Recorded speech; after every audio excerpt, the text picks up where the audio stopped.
দেশি চিকেন রান্না করলাম। চিকেনটাকে ভালো করে ধুয়ে নিয়েছি। থেতো করে রাখা রসুন, আদা, পেঁয়াজ, কাঁচা লঙ্কা পেস্ট করে রেখেছিলাম, সেটা দিয়ে দিলাম। অল্প পরিমাণ কুচনো পেঁয়াজ, পরিমাণ মতো নুন, হলুদ, কাশ্মীরি লঙ্কার গুঁড়ো,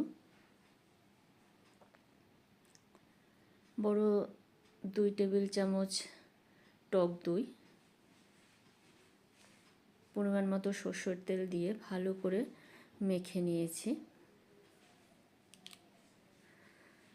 মাখা হয়ে গেছে। এবার আধ ঘন্টার জন্য ঢেকে রেখে দিয়েছিলাম। আধ ঘন্টা পর বসিয়ে দিলাম। ফুটে ওঠার পর ভালো করে নেড়ে চেড়ে দিলাম।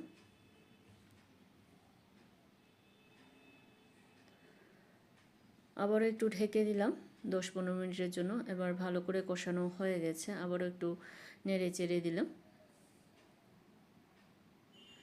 এবার পরিমাণ মতো গরম জল দিয়ে দিলাম, দিয়ে আবারও ভালো করে নেড়ে চেড়ে দিলাম। মোটামুটি হয়ে এসেছে। এবার নামানোর আগে গরম মশলা থেতো করে রেখেছিলাম, সেটা দিয়ে দিলাম, দিয়ে আবারও ভালো করে মিশিয়ে নিলাম। এবার হয়ে গেছে, নামিয়ে নিলাম। রান্নাটা কেমন হয়েছে জানাবেন।